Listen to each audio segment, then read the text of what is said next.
We are activating your unique self-discovery one show at a time. The Orchard of Wisdom Self-Discovery podcast are at your fingertips, just waiting to inspire and invite you in discovering just how awesome you really are and how to navigate through life in joy, enrichment, personal abundance, in mind, body, spirit, heart, and soul. All the people we bring you are here to serve you on your journey of life. Do enjoy our next show. Good morning, good afternoon, and good evening, everybody. Welcome back to another edition of Mental Health Awareness, right here on selfdiscoverymedia.com. I'm your host, Sarah Troy. My wonderful repeat guest is Greg Hammer. We're going to be talking about the resolution to improve your mental wellness, your well-beingness. What does he mean by that? What kind of resolution are we meant to have here in 2023? How do we improve our mental health? I think first and foremost, we need to acknowledge that a lot of people are in mental distress right now. How do we improve that well-beingness? There's a lot of things that we need to learn here. He says people are experiencing a prolonged period of chronic stress that's unprecedented in their lifetimes. The pandemic, global food shortages, climate uncertainty, the war in Ukraine, and ongoing threats of war all contribute to this stress. Many people feel that they weren't able to prioritize their mental health while focusing on the physical health during the pandemic. Gen Z is driving the push towards prioritizing mental and emotional well-being. They're realizing that health is a holistic pursuit that includes the mind as well as the body. What is it about the winter that makes us feel more prone to anxiety, depression, and burnout? We're going to be discussing that. What is the decreased sunlight lowers the vitamin D levels? And how can we lower our serotonin levels? And how can we feel, the causes of depression and what we can do about it. All of these type of things we're going to be talking about today. Greg has been on with us here before. I do invite you to come and listen to his previous show with us. He is a professor at Stanford University School of Medicine, pediatric intensive care physician, pediatric anthologist, I probably didn't pronounce that right, mindfulness expert, and the author of Gain Without Pain, the Happiness Handbook for Healthcare for Professionals. So welcome back, Greg. It's wonderful to have you here. Great to be with you again, Sarah. I called this about 2 years ago, and I said that as we come out of the COVID pandemic, we're going to be in an emotional and economical pandemic. And we're really in that worldwide right now. This is not just a North American concern, this is worldwide. Everybody's navigating the repercussions of the lockdowns, the redirections, the pivoting. Um, the fear is still very much with us with all these different variants, etc. War in Ukraine. Is there going to be a recession? All the news sensationalism, and just people are just overwrought at the present moment, aren't they? And it's like, take a breath, look at what you can do, the next step, rather than feeling overwhelmed by everything. Easier said than done, though, isn't it? Absolutely. And you left out politics. Right, oh God. Yes, it has to come in, doesn't it? Because, of course, talk about the turmoil there. That's a tornado on its own. Yes. Well, it's a time for us to really focus on our plan. Mhm. People talk a lot about New Year's resolutions. I think that's good, but resolutions are sort of like goals. And I think we also really need to focus on right now. Yeah. What is my plan today? And I think, we are all stressed out. As you Hmm. pointed out in the intro, this has been just the most stressful, difficult period of time in my lifetime, Hmm. in my seventh decade. And it just has been, I've been really rather unscathed and very fortunate. And I count my blessings every day. But for so many of us, it has Hmm. just been an incredibly difficult time. And I think we all need to take a deep breath Yeah. and drop the judgments, not Mm. only of what's going on in the world and people that might appear to be perpetrating some of the stressful Hmm. events and drop the judgments of others, and most of all, perhaps ourselves. Mhm. And that is the most difficult thing. And Yes. as you know, Sarah, judging is in our DNA, if you will. Yeah. Our brains are hardwired, I think, through tens of thousands of years of evolution to be very analytical, to find difficult challenges in our environment that might represent danger or hazard. Hmm. And so we are wired to really judge things around us, not only as safe or unsafe, hazardous or not, but also good or bad. Mm. And we have to ask ourselves, do these judgments really help us? Right. And I Are they think the really answer is necessary no. in this moment? Yes. I think a lot of us have been very self-judgmental, Yeah. and we feel as though, we're isolated, we're this separate self, and we have secrets that we don't want to let on, and we're ashamed and so on. And I think these are the results of chronic stress in Hmm. part, or at least chronic stress exacerbates our judgments and self-judgments. So part of our plan needs to learn how to drop the judgment, and that is the end and gain is non-judgment. So But I where does think that's judgment come from, though? I think that judgment, a lot of the time, it's from the unknown or it's the expectation of others that impose upon us. It's that I've got a certain standard I need to live up to. And if I'm not living up to that, or society is not living up to that, it will be judged. Religion has put a great deal of judgment on us. We're always judging politicians and everybody else around us. I think we've forgotten the flawsomeness of humanity, right? And that, people do what they do based on what they know in the moment. And if they took a breath and paused, digested how they felt before they reacted, then perhaps we wouldn't need, the judgment. Or the judgment, I think, is a great deal to do with the fear of ridicule, the fear of feeling less than. What do you think? Yes, I think so. I think, we're talking about having a Mm, plan for right now, a plan for today. And I think laying the groundwork for that, we need to acknowledge the way our brains work. mm, And there are a couple of ways our brains work that apparently veil our ability to be happy, even though I believe that happiness is our true nature. mm-hmm. It's veiled by the way our brains are wired. And so our plan has to be to rewire our Mm-hmm. brains. And we can talk about that. But one of the qualities that we have that appears to be hardwired into the way we think and behave is negativity. Yes. Tend to have a negativity bias. And that is, we tend to look at the world with a bit of negativity. We tend to see others a bit negatively, and Mm-hmm. here's the judgment. Yeah. And most of all, we have negative thoughts about ourselves. Mm-hmm. Another way that our brains appear to be hardwired is that we're very distracted by the past and the future. Mm-hmm.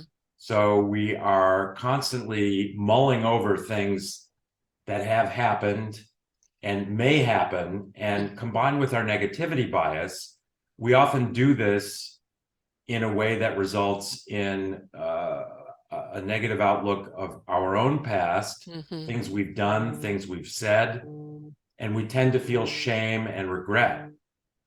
And with regard to the future, we catastrophize. Yes. We cast a negativity over what may happen. We think of the worst thing that may happen, and most of the time that's maladaptive, Mm. and that thing never happens, never comes Yes. into reality, Hmm. and yet it generates fear and anxiety. Yeah. So our negativity bias, our distraction with the past and present, and past and future, excuse me, difficulty being present, Yeah. I think are two factors that apparently veil our happiness. And the good news is that if we have a plan, we can rewire our Hmm. brains, but we have to be intentional about it. We're doing Yes. the GAIN acronym backwards, I guess. We Hmm. start with non-judgment. The I in GAIN is intention. Hmm. We have to be purposeful. But Hmm. again, I'm an optimist. The good news is that we have the ability to rewire our brains to change the way we think, to be positive rather than negative, and to be present rather than overly distracted with the past and future. All we have is the now, really. And what we do in the now will dictate what happens next. Yeah, we have only a series of present moments, if you will. Yeah, That's the only experience we truly ever have. yeah. So yes, I agree with you, but we often miss out on it because hmm our thoughts are taking us to the past or future. Yeah, I mean, I recently kind of came across that. I do suffer from clinical depression, and I generally can get a hold of it. But in the last couple of weeks, it's been rather weighing hard. And it's like, well, why? And I realize I have a lot on my plate this year. Some of it I've put them myself, some of it's been put upon me. And I realized I was letting it all clump together. And, after talking with a friend and kind of just going through a little bit of centering and getting back to core, I realized I don't have to do everything at once. Why am I getting so stressed out? I do this now. When that's finished, I do that, and then that, and then that, and then it's less daunting. It kind of reminds me when I was at boarding school and we'd go for walks in the marsh. And the teacher, we're going to walk all the way over there. And you look at it, go, oh God, so far. But we had a teacher said, we're going to go look at that bush. Now we're going to go look at that tree. Now we're going to go look at that. And the next thing you know, you were back home and you didn't realize you'd walked so far. So by having a plan and doing one step at a time, you're not putting that pressure on you of, I've got to get it all done. And then you do nothing. Well, that's we think of kind of walking or running our way through life. hmm And again, yes, we cast our thoughts into the future and it seems insurmountable. Yes. If we are, I love to cycle. So, Mhm. if I'm looking at a hill that's coming up and I think, oh my gosh, how am I going to get to the top of that hill? And the answer is one rotation at a time. Yes. And so the answer is to focus on Mhm. each rotation and bring your focus back to the present moment. I think that, of course, almost all of us suffer from depression at Mhm. times, Yes. obviously of varying severity. But when I think about depression, it seems that it often, or perhaps even always, excuse me, results from overthinking the past or the Mhm. future. Yes. So, and again, combined with our negativity bias. So we Yeah. think of, say, a relationship that failed, and then we blame ourselves hmm because we're harshly self-judgmental, hmm and we overthink the failure, our failure, the failure of the relationship, hmm and it's very sad. And sometimes we think about the future. Will I ever be able to have a successful relationship? Exactly. Am I worthy of having a hmm successful relationship? And so it's clear that dwelling on the past excessively and dwelling on the future excessively, especially when combined with our negativity bias, leads to depression. And hmm we all do this. It's the way our brains are hardwired. Yeah. So again, we go back to the plan. We have to have a plan if we're not only going to cope with this and not jump off a cliff hmm when we're feeling really sad, but actually, can we do more than cope? hmm Can we sink into our true nature of happiness? And the Right. answer is yes, we're all capable of that. We are all capable of that. And at some point, you have to make the choice, don't you? I think it's healthy to look back and pause for a moment and go, look how far I've come. I faced that challenge, and I came through it, and I came through it stronger. That's a healthy looking back to see how much you have grown rather than going back and feeling like you're getting sucked back into the same thing again and repeating the same thing. When things come up from the past, it doesn't mean you're back there. It just means it's a familiar place and something's triggered it. Look at it for what it is and let it go. Or maybe it's trying to tell you something, but it's not inviting you to go back. Well, exactly. And I think when, say, we do our daily practice, hmm we do our gain practice, we sit in a quiet place, we close our eyes, we focus on our breath, and then we go through a contemplative meditation of that for which we're grateful, Mm-hmm. painful or uncomfortable experience that we cannot change and therefore must accept. The A in gain is acceptance. Then we go to our intention. And what is our plan? What is it about which we are purposeful?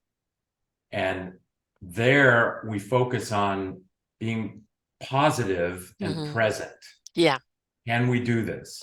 So we can start with just pausing for 5 seconds at first and noticing what's happening around us. Mm-hmm. So our eyes are closed. I have an airport to the south in San Jose and one to the north in San Francisco. If I'm quiet and I listen closely, I can often hear an airplane in the distance. Mm-hmm. So I focus on a sound. It can be a very faint sound in the environment. I focus on the tingling in the bottom of my feet, the Mm-hmm. pressure of the chair against my body, the sensation of touch, perhaps, of smell, and bringing our focus into the present moment, even for 5 seconds before our mind starts to wander. And then again, being purposeful about guiding our thoughts to something positive and reiterating to ourselves that our plan is to be present and positive. Mm-hmm. And then we go to non-judgment. And what happens then, Sarah, is that when we are being ungrateful, when we're whining about something, Mm-hmm. often what we call a first world problem, Mm-hmm. when we are resisting something painful and thereby increasing our suffering, Mm-hmm. suffering equals pain times resistance. When we are not being intentional, we're not following our plan, we're sort of lapsing into our old default way of thinking and being. When we're being judgmental, generally in a negative sense. When that happens, we've done our gain meditation for 3 or 4 minutes in the morning, a light bulb goes off. So when we start our day with this contemplation of those 4 elements, which I think are really the pillars of our spiritual and emotional well-being, when we are being judgmental, when we are overthinking the past or future, a light bulb goes off, we will recognize that we're doing it, Yeah. and we can redirect our attention Mm-hmm. to something positive and adaptive. Right. So we are suffering from depression, we're thinking of the way we've failed in the past. We've Mm-hmm. failed a relationship. You know, we broke up with somebody that we loved. We did it because we were impatient, we were selfish, we were not present, we took for granted, and we blame ourselves. We judge ourselves harshly. Then a little light bulb will go off. If our practice includes non-judgment, Mm-hmm. if our plan includes letting go of judgment, the light bulb goes off when we start to judge ourselves and we realize I'm being negative and I'm being self-judgmental. Let's just drop that and return our focus Mm-hmm. to the present moment and to the benefits and all the wonderful things that we're experiencing in this moment. Even if the moment is chaotic, it's you're in a turmoil. By just simply taking the breath and being present in the moment, that the turmoil, you become the eye of the hurricane rather than a part of the hurricane, right? Is that um, we need to know how to center ourselves even amongst the chaos. It's not always about being able to find that quiet place and be able to meditate peacefully. It's finding that peace within that chaos. And that is going into yourself and going into that center, that space, that place of self-love and trust. And that no matter what's going on around you, you can come back home to yourself and center yourself. And then you're no longer a part of that tornado. You're right down in the center. Just drop down. You don't have to be a part of it anymore. Absolutely. Well, the chaos often comes from overthinking the future. Mm-hmm. And again, with our negativity bias, we tend to catastrophize. So we're thinking of the worst thing that might happen, and we're in that process focusing on things that appear to represent chaos.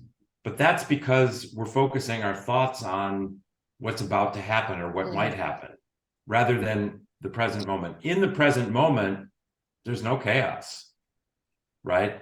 Chaos is a product of our maladaptive obsession with the future Hmm.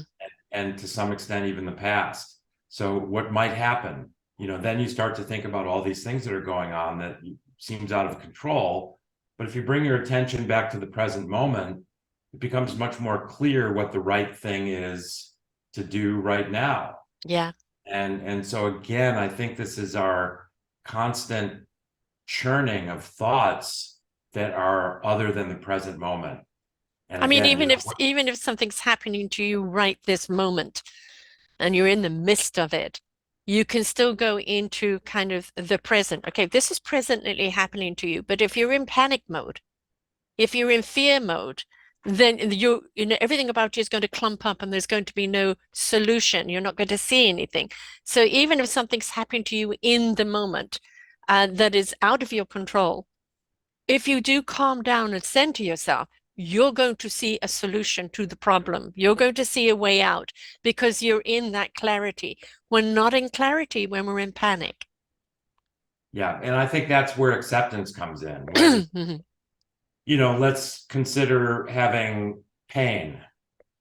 So, I had chronic back pain for many years, and we've all had physically Hmm. painful experiences. The pain is magnified by our resistance to it. And there are lots Hmm. of ways to resist pain, Hmm. whether it's emotional pain or physical pain. And thinking about, oh, what the pain is just going to be there forever, it's going to get worse, focusing on the future of our pain is a way of resisting it. Hmm. Or, feeling sorry for ourselves is a way of resisting it.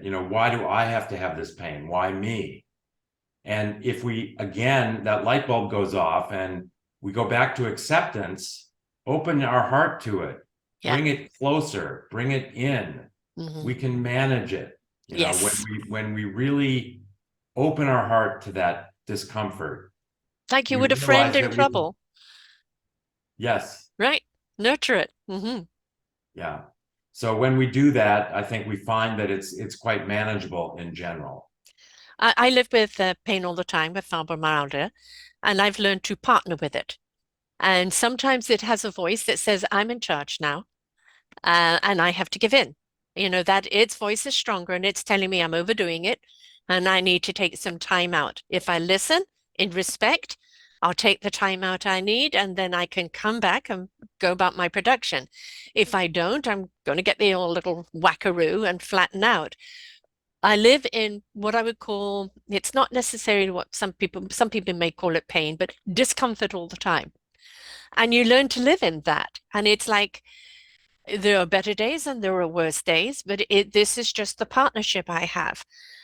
It slows me down with some of the things that I want to do, but it doesn't stop me from excelling in other things.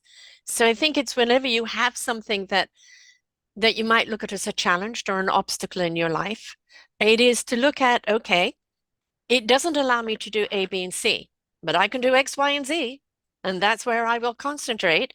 And I know that I can't do the A, B, and C, that's fair enough, and that I've also got to respect the condition that I'm in and not overextend it. Otherwise, I'll pay the price for it. It's just the balance, it's just the management of it, isn't it? Yeah, well, again, I would refer to the GAIN acronym. Hmm. You're feeling physical, excuse me, pain, exhaustion, but you're grateful that your legs work, you're able to get up and walk around. Yeah, You have the luxury of seeking a place to go lie down for a half an hour if you yeah, need to. You have a beautiful home, you have a comfortable, warm, safe place. So you go to your gratitude yeah. when you find that you're capitulating to the pain. And the next thing you go to is acceptance. Hmm. I can manage this. Yes. I can open my heart, let this in, and whether you want to think of it as a partner Hmm. or in some other way, but accepting it Hmm. as as what it is and not making it worse by resisting it. Or complaining about it. It is a condition that I have and I probably will always have because they have not yet found a cure for it. And there's many people say, oh, you just need to do this and you just need to do that. And I think this is something that we also need to respect of other people. Some people are their diagnosis, and they use it as a crutch and as a way of getting attention. Some people have a condition that they live with and they have found their own management. If they are interested in what you have to offer, they'll ask. But please don't come at them and say, I've got a cure for that. You should do this, and assume that they haven't tried anything. Just ask, have you ever considered doing this, and accept their answer? Because I think one of the worst things you can do is make a person feel broken because you want to fix them and they won't be fixed your way. Absolutely. Well, I think, we have to honor each other's acceptance. Yeah, So if you exactly. have fibromyalgia, you have depression, you have back pain, we have to be sensitive to each other's way of dealing with that. Exactly. And, be encouraging or supporting. Recognize when someone's having a challenging day, or as opposed to when they're having a triumphant day. And don't ask of them more than what they can give, or accept the fact at that time they're unable to give. It's not against you. It's just that that's their limitation at that moment. Right. Well, we go to the serenity prayer when we think of acceptance. We have to discern between what we can change and what we Yeah. cannot change. So with regard to our physical bodies, we need our plan. Our plan for today Mm-hmm. includes having good sleep hygiene. Yeah. So making sure that our bodies have an opportunity to rest and recuperate. It also includes exercise. So our plan for today includes walking, jogging, cycling. There are lots of ways to get exercise, and this is a way of nourishing our bodies. Mm-hmm. And the third element, besides sleep and exercise, is nutrition. Today, our plan should include focusing on eating healthy. Mm-hmm. Maybe eating a little bit lower on the food chain, more of a plant-based diet. Yes. And so when we've taken care of our sleep, exercise, and nutrition, and our bodies are still experiencing fatigue or pain, and we've done our daily practice, our spiritual practice, if you will, and this pain persists, it appears that we cannot change it. And so Right. at that point, the focus is really on acceptance. Yeah, But we exactly. need to take care of the basics first, and Yeah. that really should be a part of our plan, is caring for our physical body. Mm-hmm. And what we have noticed in the world is that there is more food accessibility than ever before, but less nutrition. And, a lot of people that kind of have the diet of junk food are perpetually hungry because they're not getting the nutrition. And there are people that are eating abundance of nutrition through plant-based food. I eat a great deal of vegetables, and I'm 80% vegan. I've got that 20% depending where I am and who I'm with. That the food that you are eating is something that is truly going to fortify you because it has the nutrition in it. It hasn't been, killed out of it. You eat less when you eat well. Yeah. Right? Again, I think that should be, we started talking about our plan, not our long-term goals, not Mm-hmm. necessarily our New Year's resolution, but our plan for today. Mm-hmm. And I think that plan needs to include a focus on what we eat. Yes.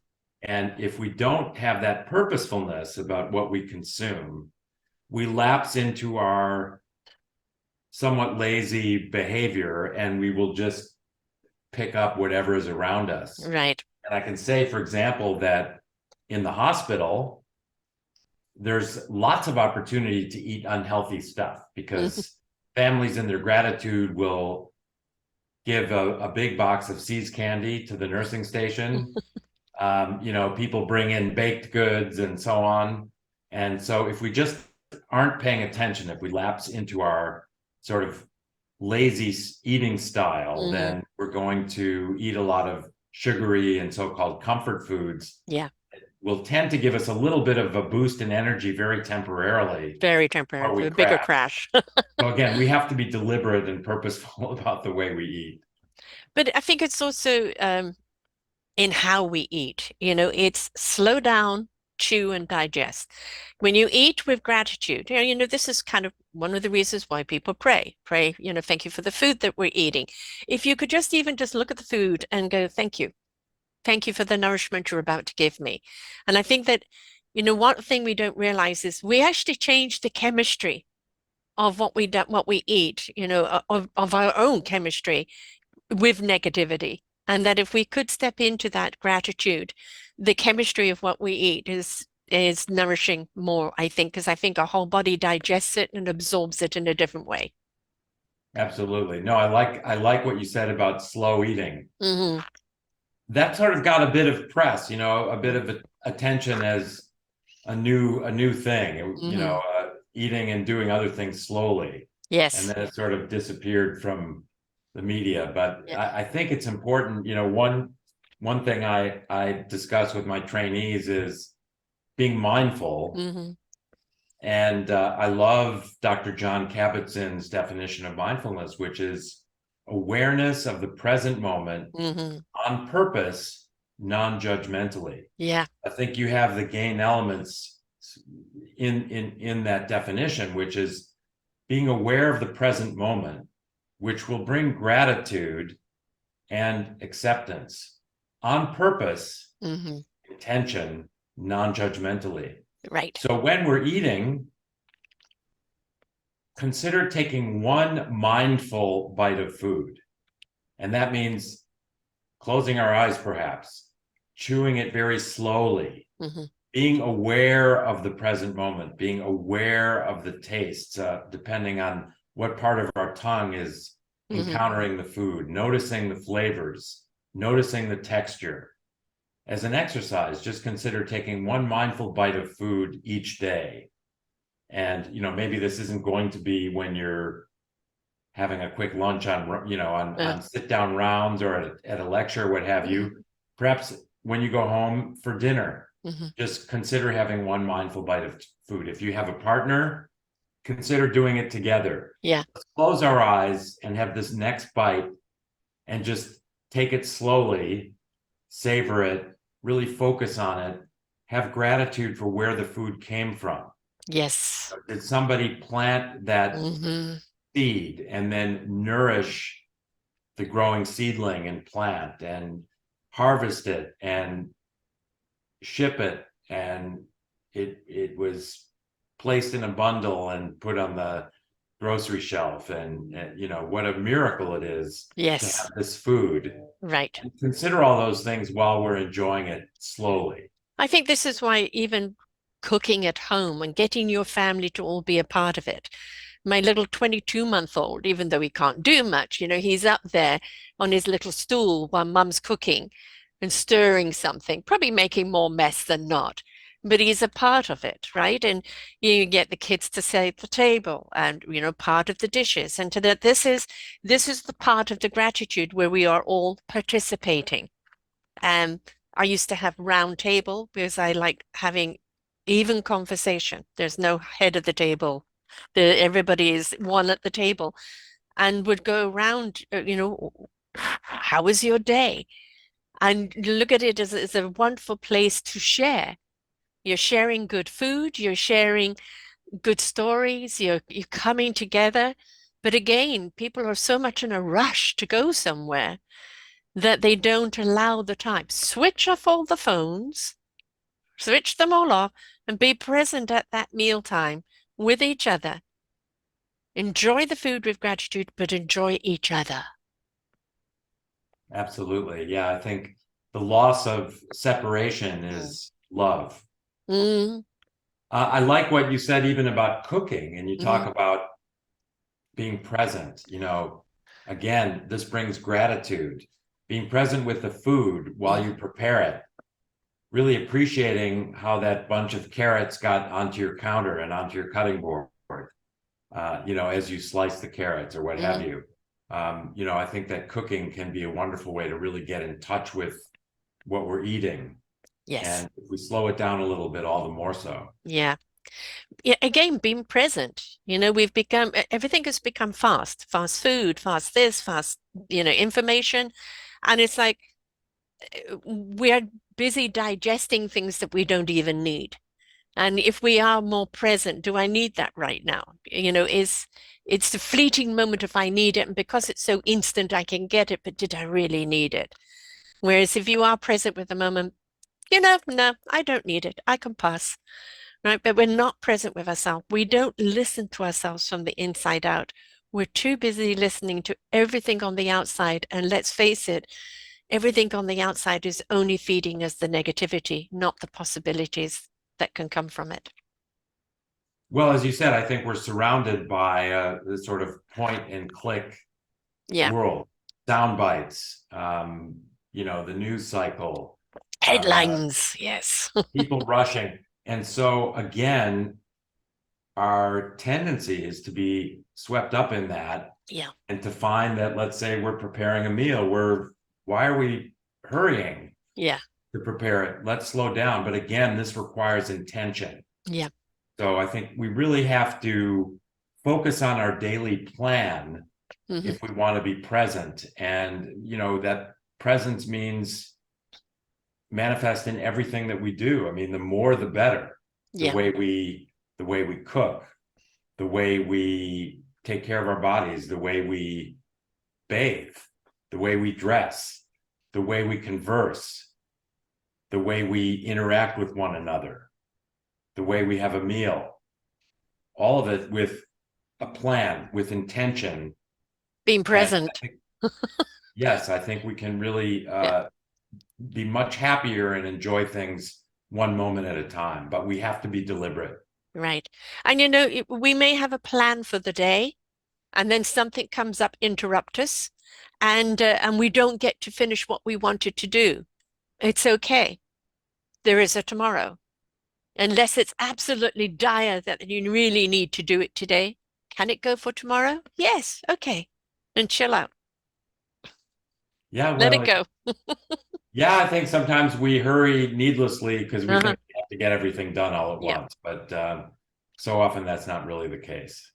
I find that my own spirit pushes me back. I have all these ideas and blah, blah, I want to do this, blah, blah, blah, I don't want to do that. And like all of them, they say, these are all great ideas. You're going to get them done.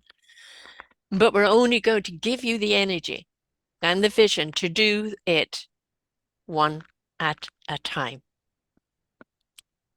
Yeah, And I that's all want to we go and can get do. everything done at once. And it's like, just take a breath and concentrate on one thing at a time. Now it's not daunting.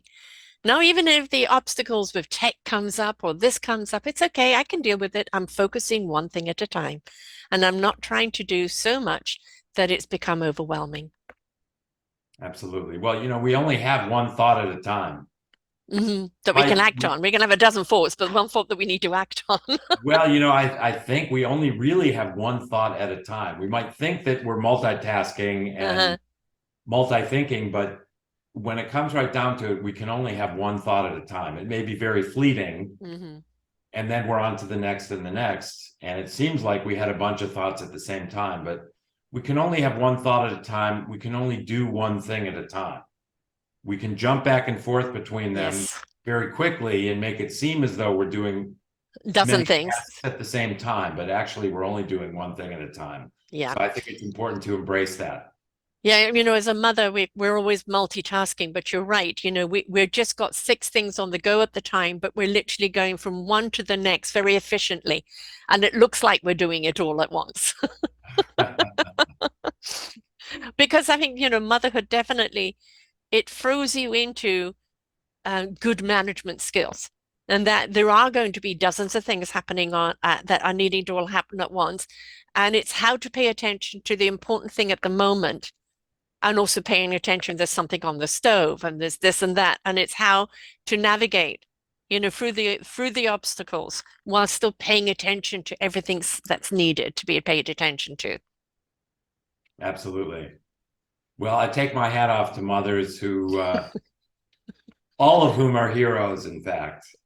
Well, yeah, it's something that we learn to do, and of course then you see people bring that into the business world, And, they become those multitaskers as well, which sometimes, is different. And, you may be able to do da da da da da da da, kind of navigate all these balls in the air at once, but the people that are around you may not be on that same plane, or the people, your clientele may not be. And it's to remember that you need to be present with whomever you're present with, employee or client at the time, and don't expect them to have all their balls in the air at the same time. Yes, I agree. I think good communication between people requires that we slow it down a little bit and really, appreciate each step, each moment. And, we really can't have two conversations at once. We can't do two things well at once. No, not So, well. yes, I think focusing on the present moment and bringing that into the way we interact with others is important in business as well as in our personal lives. I've just done a show on journalism with a journalist out of England, and she had come out of journalism for 7 years and then gone back in it. And I was asking her about kind of the difference now. And I often refer to that life has become very much, as you said, that soundbite, that headline. And we get caught up in the soundbite and the headline without looking at the content or the context of the information. And I think we have more knowledge at our fingertips today than ever in the history of time, yet we seem to have less comprehension of the knowledge. And I think that is all because we don't take the time to read, to digest what we've read. What does it mean to us? How do I respond to this? Because we're on to the next. Yeah, I absolutely agree with you. It's about very, challenging to be a journalist because I think Mm, at least it seems that those who are reading and listening are expecting little bites. And mhm. if you want to be a good journalist, I think you have to really get into the depths of Yeah. a particular event or idea. And I think that we as a public are losing our patience with the depth of knowledge that really ought to be appreciated and embraced. Ought to be appreciated. We're wondering what's going on and why, everything is in such turmoil. Why are we having famine? We know why we've got climate change. That's us. I mean, everything that's wrong with the world is that we've created ourselves. But we don't have to stay there. We have the power within us. Every single one of us has the power to be the change that this world needs, that this world seeks, to be the love that we seek, to be the peace that we seek. And if we seek it and find it within us, we become that peace and love that the world needs. And the only way we're going to change things is with everybody taking ownership and accountability for their own lives and their own choices. It's not government or anybody else's responsibility. It is ours, whether we like it or not. Well, the government is composed of individuals. Mm-hmm. It's not just some big megalithic thing. It's composed of individuals. And yes, I agree with you wholeheartedly. I think we sometimes just get despondent Mm-hmm. over what's happening, and it seems like we can't do anything about it. But again, I think we need to go back to the discernment between what we can change and what we cannot change. Yeah, And we can make a difference, even if it's just one person at a time, one deed at a time. yeah. And if that's all we can do, then let's focus on that and do something positive and meaningful. I'm 68, you're 70, and we've realized that slowing down is good. Slowing down is paying attention. Slowing down is being able to address what is needed in front of you right now. Slowing down gives us the clarity that we are needing right now, gives us the strength and the focus that we need right now. When we're young, we're just in a hurry to grow up and hurry to do changes and hurry to do all of that. And then we find ourselves in the turmoil. And it's like, well, how do I get out of that? Wouldn't it be nice if we could teach our youth, our young people, to learn to slow down and be present with their life, be more deliberate with their thoughtful actions, be a person that comes from a place of kindness and love, to bring about that kindness and love in the world, and to understand they are the solution or the problem of the future. And that slowing down and being present is one of the greatest tools they'll ever have in their life. Well, don't age me too much. I said I was in my seventh decade. Okay. So that means I'm 60 plus, Okay. not Not, yet I'm older than 70. you. I'm your senior here. Well, I didn't say you were older than me either, but I think we're fairly close in age. Okay. But yes, I mean that's the sense that if I'd only known then what I Yeah. know now, and Yes. I think we do have to appreciate that there's an arc of our Hmm. lives. So it's much more clear now, based on our decades of experience and also where we are now in life, to be circumspect and to see the wisdom of slowing down, Hmm. see the wisdom of being present, embrace our gratitude, acceptance, intention, and non-judgment. So I fully understand that at my stage, it's easier for me to take a breath and slow down. When I was, in my fourth decade, for example, I was running as fast as I could, Hmm. and very distracted with my career, and again, overly focused on the future, Hmm. and in some ways the past. But what is the future going to bring? I want to be financially secure. I want my family to be healthy and well cared for. I want my kids to get into good schools. And so it is our true nature to be very distracted by the past and the future. It's easier to be a little bit slower and more present Hmm.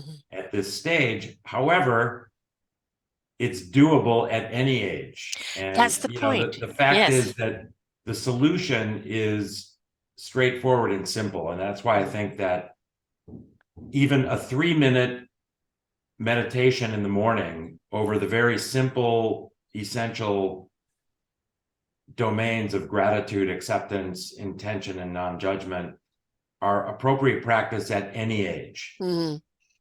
And it's the truth is very simple, and the practice, generating a plan, doesn't take a lot of time, No.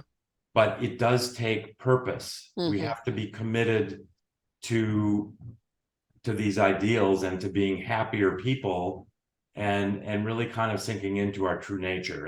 And that can happen at the age of 15 or 27 or 52, or in fact in our seventh decade. Hmm. I think one of the things is not to look at life as a beginning and end as a line, but as a circle, right? And that, in many, many cultures, they look to the wise ones, their elders, for the knowledge and the wisdom for them to take with them on their youthful journey. And the Western world is more like you're out to pasture, I'm not going to listen to you. And I think we could go back to that culture of that circle where we understand that the elders have so much to show us and give us. And the thing is, they can learn to be present while they're running, right? We're not running anymore, we're slowed down, but they could still learn to be present in their running. They could be more thoughtful on the seeds they're planting, that they're nurturing for the tomorrows. They could be more deliberate on why they want to plant those seeds, what the outcome they would like to see, and how to nurture it, but then allow it to be. But that I think that comes from the elder's wisdom being imparted to the child, which as a society we've seemed to have separated ourselves from youth and age rather than the circle of life and appreciating. We appreciate their youthful gesture, their youthful enthusiasm, but let's give them some beautiful skills and tools they can take with them so they can really be fortified on their journey. Yes, I mean, it's life is a process. Everything in life is a process, and we learn and progress in baby steps. Mm-hmm. So let's recognize that at any age Mm-hmm. and focus on each tiny step.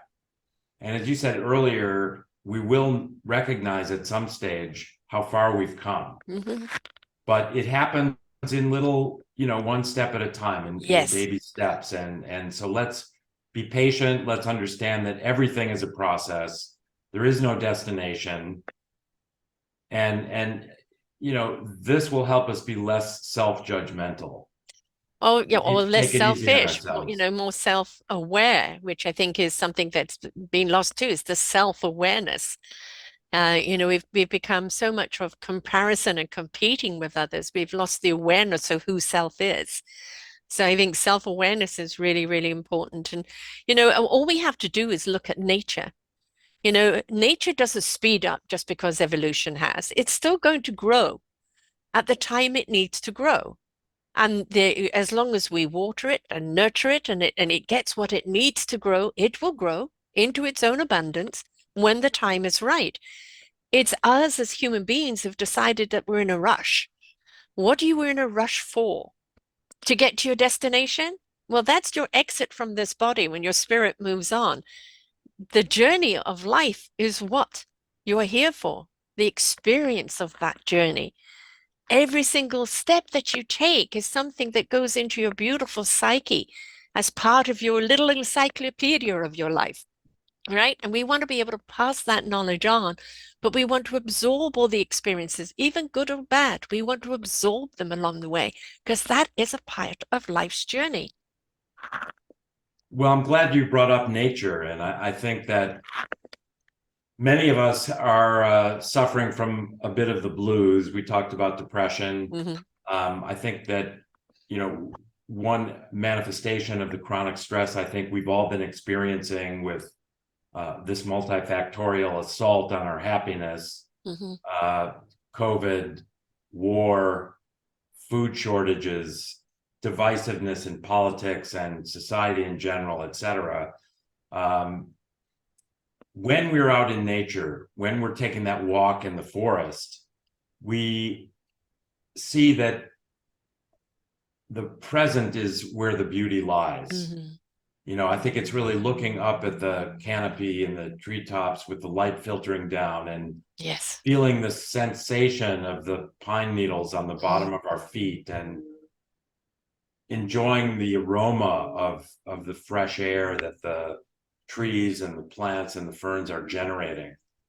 This kind of brings us to the present moment, Mm-hmm.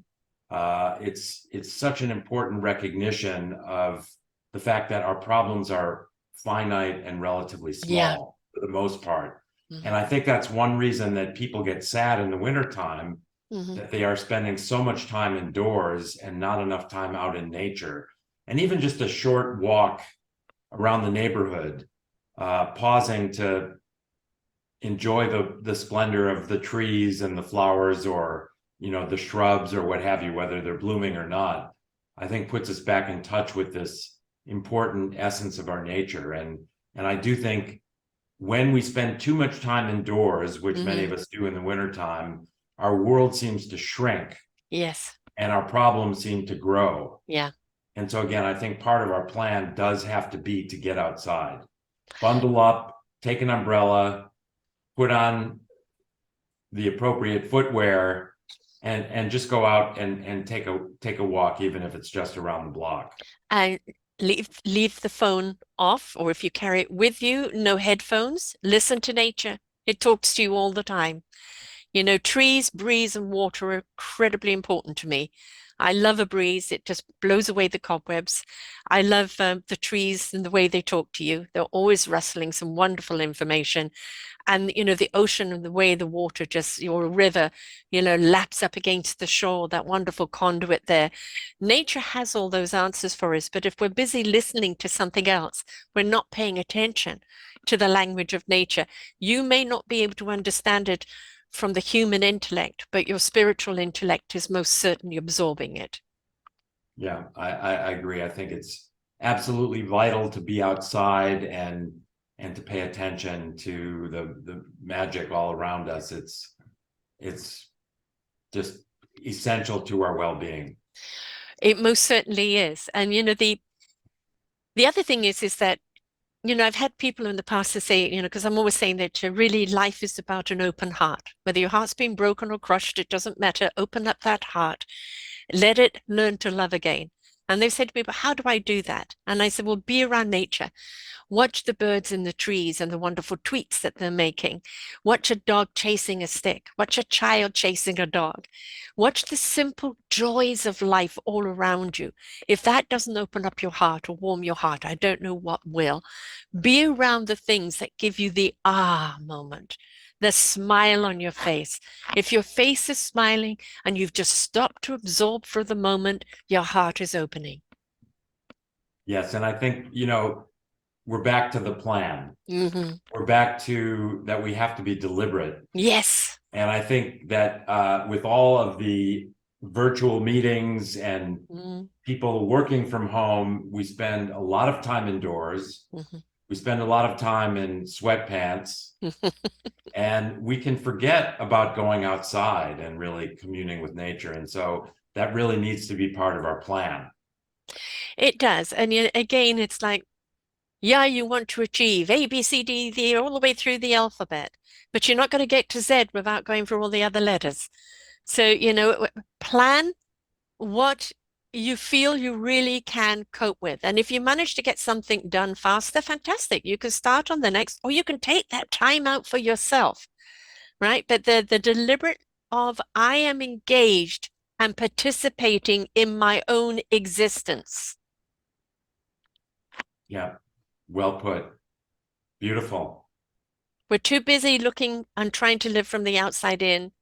And it's only when we're engaged with our inside out that we truly actually understand the gift of life itself Yes. and our place in it, and that each one of us is a gift.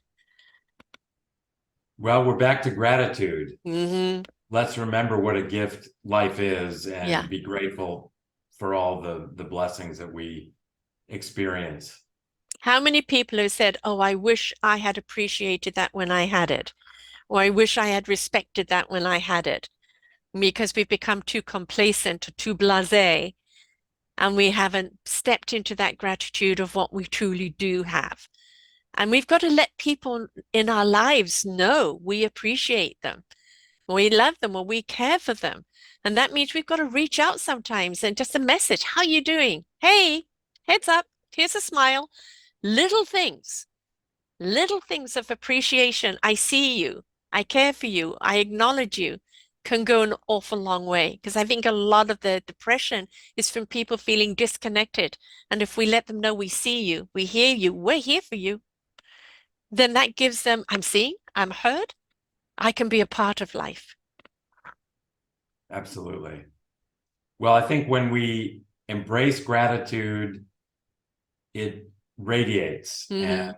it shows, it really is revealed to others around us too. And it's infectious. Yes, it is. And we want that kind of infection to spread. We really Absolutely. do. That's the kind of infection that really gives us gain and eases the pain.